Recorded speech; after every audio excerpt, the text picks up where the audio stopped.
petit gars bâton, comment vous allez? Oh, moi, c'est un peu chaud, quoi, parce que je suis pas contente du tout, parce que j'en ai marre. Les filles, on en a marre. On en a marre des gens qui se plaignent tout le temps de ne pas se faire inviter le jour du Ramadan chez nos frères musulmans. Oh, soyons professionnels. Soyons professionnels, moi je suis d'accord avec eux. Ne deviens pas coco qui le veut, mais deviens coco qui le peut. Une vraie coco professionnelle comme moi, vous pensez que je me suis levée du jour au lendemain pour devenir coco? Non, c'est une entreprise, un mouvement, une idéologie, une philosophie. Pour devenir coco, il faut pouvoir élaborer des stratégies. C'est comme une entreprise. Il faut élaborer un business plan. Exemple, moi, pour aller au Ramadan, pour me faire inviter le jour du Ramadan, c'est parce que j'ai travaillé, j'ai bossé, j'ai mis en place quelques stratégies que je veux bien vous partager. Exemple 1. Première stratégie.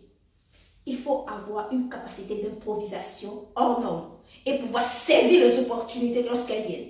Exemple, mon propriétaire de maison, il était venu pour prendre son loyer. Sur le chèque, je regarde M. Cissé. Je fais des recherches vite sur Google, je me rends compte que M. Cissé a des avoirs dans l'immobilier en Côte d'Ivoire. C'est une bonne cible. Donc je rentre dans ma cuisine, je fouille, il n'y a pas de sucre. Je regarde dans mon portefeuille, il n'y a pas d'argent. Improvisation. Je prends le sucre du petit déjeuner, je prends le Nutella du petit déjeuner, je mets un peu de gâteau de la veille et je lui donne, je dis, monsieur Cissé, voilà ce que j'ai gagné au bon Ramadan et bon jeûne. C'est qu'aici, je vous appelle tous les jours. Le monsieur, il était content.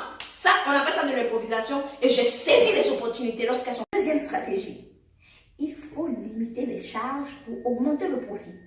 Regardez, moi, un bon coco qui se respecte, vous pensez pas? Tous les jours, je suis sur le couturier à demander, et à par exemple, faut prendre ce bazin là. Il te dit, il n'y a pas l'argent, toi tu me dis quoi? Aïe, boubou que j'ai là, c'est que tu me vois saper des dents là. C'est le boubou de 1995. Le tissu que j'ai pris pour me baptiser là, c'est le même que j'ai recycle tous les jours. Chaque année, je fais sortir du placard parce qu'il y a poussière dessus, je tape. La poussière même, je fais sortir ça pour porter. Vous pensez que quoi? Non, hein? Ils sont 2 fois dans l'année. Le jour du Ramadan, le jour de la Tabaski. Toujours être dans le bon timing. Oh, on est d'accord, hein? Les gars, ils sont fatigués. Hein? Ils ont jeûné pendant 30 jours, 20 jours, des fois même 29 jours, même des fois ça passe à 32 jours. Ils sont fatigués. Ils n'ont même plus le temps de vendre. Une bonne femme de Nyomi, tu la vois là, quand tu lui demandes même de te donner un peu, même là, elle est fâchée dans la vie. C'est la fatigue. C'est à ce moment que toi, un bon coco qui se respecte, attentif à l'écoute des autres, chaque jour, chaque soir, tu regardes vers le ciel. Tel un enfant prodige, tu regardes, tu attends la sortie de la lune.